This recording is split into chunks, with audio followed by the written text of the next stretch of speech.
ఆంధ్రప్రదేశ్ లో special intensive revision sir ప్రక్రియ పూర్తయింది. మొత్తం 44,71,523 మంది ఓటర్ల వివరాలను అన్కలెక్టబుల్ గా గుర్తించినట్లుగా అధికారులు తేల్చారు. అంటే 44 lakhs అంటే 10% of total votes. Major portion కాబట్టి దాని ఎఫెక్ట్ ఎవరి మీద ఉండే అవకాశం ఉంది? ఎవరి మీద ఇన్ ద సెన్స్ ఏ పార్టీకి అది నష్టం, ఏ పార్టీకి అది లాభం అంటే ఏం చెప్తారు? అంటే ఇప్పుడు ఈ సర్ అనేది తీసుకోవటం కరెక్టే. ఎందుకంటే దీని ఉద్దేశం ఏంటి?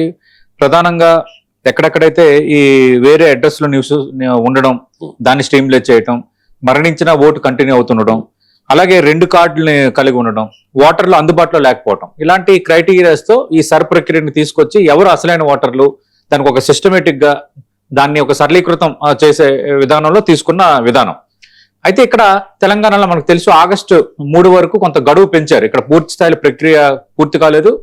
ఇక్కడ రాష్ట్ర ఎన్నికల సంఘం అభ్యర్థన మేరకు, అలాగే రాష్ట్ర ప్రభుత్వ అభ్యర్థన మేరకు ఇక్కడ August 3 వరకు పెంచారు. బట్ ఆంధ్రప్రదేశ్ లోనైతే July 24 ఈ సర్ ప్రక్రియ ముగిసింది. ఈ ముగిసిన నేపథ్యంలో ఫైనల్ గా ఏం తేలిందంటే దాదాపు 44,71,000 ఓట్లు తొలగింపు జాబితాలో చేర్చినట్టుగా సమాచారం. ఇక దీనిపై అఫీషియల్ ఇది కూడా అక్కడ రాష్ట్ర ఎన్నికల ప్రధాన అధికారిగా ఉన్న వ్యక్తి చెప్పాల్సి ఉంది. కానీ ఇంకా దాదాపు దాని వివరాలు అన్ని మీడియాల్లో వచ్చాయి. July 31 విడుదలయ్యే ముసాయిదా ఓటర్ల జాబితాలో ఈ ఓటర్ల పేర్లు ఉండకపోవచ్చు అని తెలుస్తుంది. ఎందుకంటే ఆ రోజు తెలుస్తుంది ఇంకా అఫీషియల్ గా July 31 ముసాయిదా జాబితా. ఎందుకంటే ఆంధ్రప్రదేశ్ లో సర్ ప్రక్రియ ముగిసింది. సో అండ్ సో వీళ్ళు ఇక ఓటర్లు వీళ్ళు ఈ అడ్రస్ కింద ఉన్నారని ఇంకా పెర్ఫెక్ట్ గా ఉంటారు. 2 కార్డులు కలిగిన వాళ్ళు, మరణించిన ఓటు హక్కు ఉన్న వాళ్ళు, ఇవన్నీ ఇక్కడ ఉండరు. ఆ లిస్టు July 31 రాబోతోంది. కానీ టెంటేటివ్ గా తెలిసింది ఏంటంటే 44.71 లక్షల ఓట్లు ఈ తొలగింపు జాబితాలో ఉన్నాయనేది ఇక్కడ మేజర్ ఇష్యూగా కనిపిస్తోంది.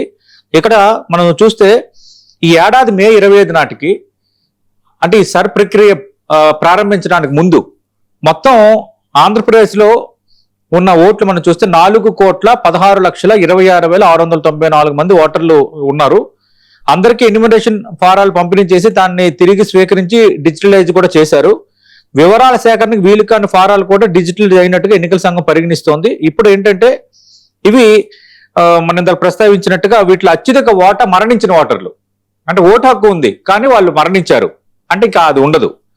రెండోది మనం చూస్తే వాళ్ళ సంఖ్య ఏంటంటే అత్యధిక ఓట మరణించిన వాళ్ళ సంఖ్య ఏంటంటే 15,19,558 మంది.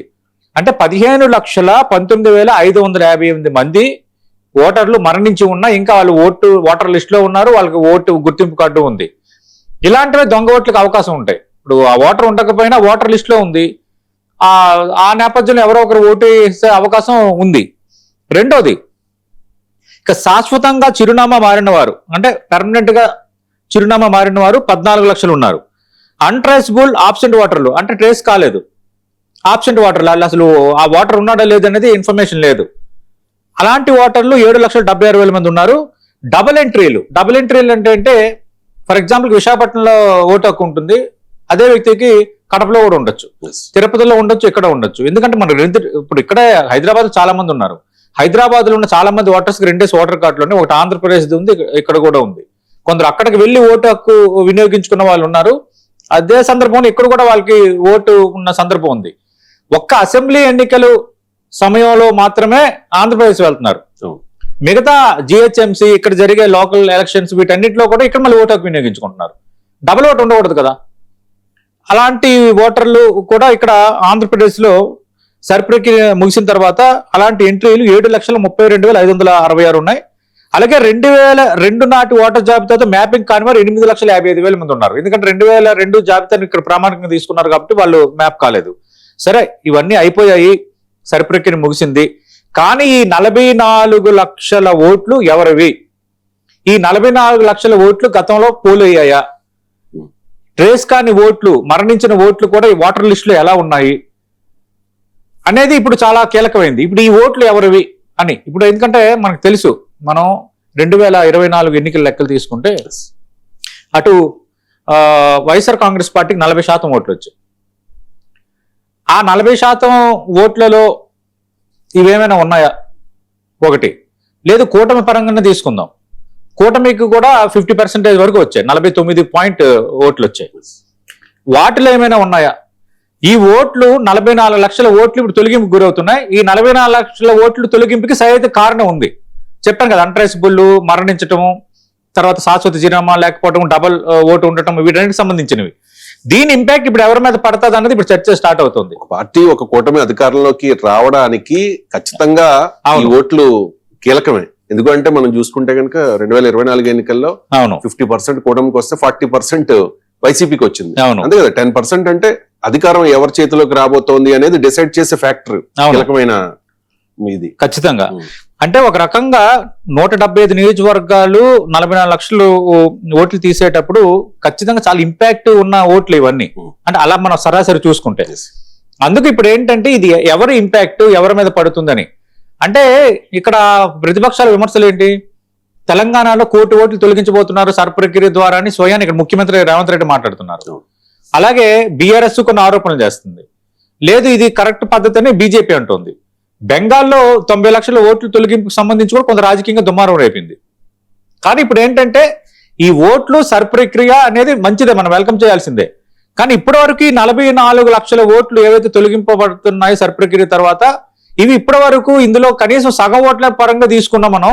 ఒక 22 లక్షలు 23 లక్షలు కనీసం 25 లక్షల ఓట్లైనా గత ఎన్నికల్లో ఎవరికొకరికి పడి ఉండొచ్చు. అంటే పడి ఉండొచ్చు అంటే ఖచ్చితంగా దొంగ ఓట్ల పరంగా కానీ, లేదంటే ఒకరు స్లిప్ పట్టుకుని ఇంకొకరు వెళ్ళటం కానీ ఏదో జరిగి ఉండొచ్చు. మరణించినా కూడా ఇన్ని సంవత్సరాల్లో ఓటు ఉన్నాయంటే ఆ ఓటుకు కొందరు వినియోగించుకున్నారంటే మరణించిన వ్యక్తి వచ్చి ఎట్లా వినియోగించుకుంటాడు? అందుకే ఏమంటున్నానంటే ఇది ఖచ్చితంగా రాజకీయ పార్టీలకు ఇంపాక్ట్ చూపించేదే. మరి వైఎస్ఆర్ కాంగ్రెస్ పార్టీ మీద ఇంపాక్ట్ ఉందా, కూటమి మీద ఉందా అన్నది మనకి తేలాల్సి ఉంది. కానీ రాజకీయంగా ఆల్రెడీ వైఎస్ఆర్ కాంగ్రెస్ పార్టీలో ఒక చర్చ మొదలైంది. వైఎస్ఆర్ కాంగ్రెస్ పార్టీ నేతలు ఏం ఆరోపిస్తున్నారు? ఖచ్చితంగా కూటమి ఇక్కడ అక్కడ ఎన్డీఏ అధికారంలో ఉంది కాబట్టి, కూటమి అధికారంలో ఉంది కాబట్టి చాలా సిస్టమేటిక్ గా వైఎస్ఆర్ కాంగ్రెస్ పార్టీ అనుకూల ఓట్లని ఈ సర్ ప్రక్రియ ద్వారా తొలగించారన్న అంశాన్ని పదే పదే ఈ మధ్యకాలంలో వైఎస్ఆర్ కాంగ్రెస్ పార్టీ నేతలు మాట్లాడుతున్నారు.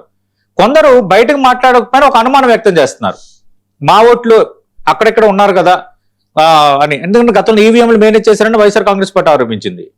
ఇప్పుడు ఈ ఓట్లు తొలగింపుకు సంబంధించి కూడా వైఎస్ఆర్ కాంగ్రెస్ పార్టీ మాట్లాడుతోంది.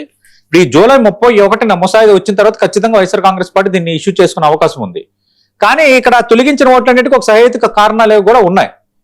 కానీ నిజంగా ఈ ఓట్లలో ఆ ఓట్లు మెజార్టీ ఓట్లు నిజంగా వైఎస్ఆర్ కాంగ్రెస్ పార్టీ మాట్లాడుతుంటే వైఎస్ఆర్ కాంగ్రెస్ పార్టీవా లేదంటే కూటమి ఓట్లు కూడా ఉన్నాయా, సర్ ప్రక్రియ సరైన రీతిలోనే ఆంధ్రప్రదేశ్ లో జరిగిందా, ఈ ప్రశ్నలన్నీ ఇప్పుడు రాజకీయంగా ముందుకు వస్తున్నాయి.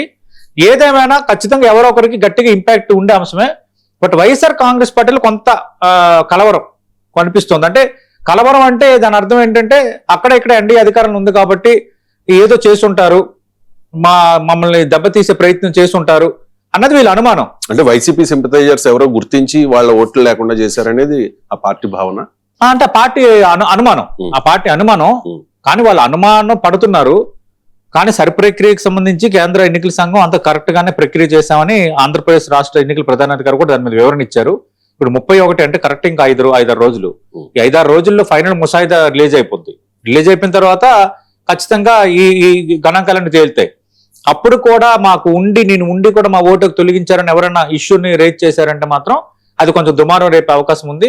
వైఎస్ఆర్ కాంగ్రెస్ పార్టీ రాజకీయంగా అనుమానం. అంటే రాజకీయంగా ఎందుకు అనుమానం అంటే అక్కడెక్కడ ఎన్డీఏ ఉన్నారు కాబట్టి, ఇక్కడ మేము పోటీగా ఉన్నాం కాబట్టి మమ్మల్ని ఈ విధంగా దెబ్బ కొడతారు, రాజకీయంగా ఈ విధంగా దెబ్బ కొట్టారు. ఈ తొలగించిన 44 లక్షల ఓట్లలో మా ఓట్లు మెజార్టీ ఉన్నాయని ఆఫ్ ది రికార్డ్ గా వైఎస్ఆర్ కాంగ్రెస్ పార్టీ కొంత అనుమానం వ్యక్తం చేస్తుంది. ఆన్ రికార్డ్ గా కూడా ఒకరిద్దరు మాట్లాడారు.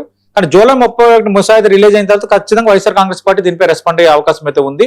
వాళ్ళు రెస్పాండ్ అయ్యే నేపథ్యంలో మరి రాష్ట్ర ఎన్నికల సంఘం ఎలాంటి వివరణ ఇస్తుంది, రాజకీయంగా ఇది కొంత దుమారానికి ఏమైనా దారి తీయబోతుందా, కొన్ని రాష్ట్రాలు రాజకీయంగా దుమారం రేపింది కాబట్టి అనేది మనం వేచి చూడాలి.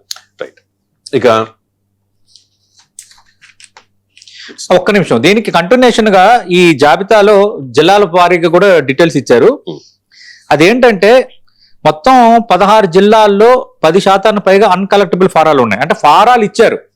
ఫర్ ఎగ్జాంపుల్ కి మీరున్నారు, మీకు ఫారం ఇచ్చారు, మా ఇంటికి వచ్చి ఫామ్ ఇచ్చారు, కానీ అది రిటర్న్ ఇవ్వలేదు, అందులో నమోదు కాలేదు. మరి మీకు ఓటు హక్కు ఉన్నట్ట లేనట్ట? ఇప్పుడు ముసాయిదా జాబితా వచ్చిన తర్వాత మీకు లేనట్టే, మీకు ఓటు హక్కు లేనట్టే. అంటే మిమ్మల్ని తొలగించారు. మరి అది ఇంపార్టెంట్. ఇప్పుడు అంటే చాలా మందికి ఈ సందేహాలు ఉన్నాయి. అవును, అంటే ఏదైనా ఎక్స్టెండ్ చేసే అవకాశం ఉండొచ్చా తెలంగాణలో మాదిరిగా? అది ఇక్కడ జూలై 24తో క్లోజ్ అయిపోయింది.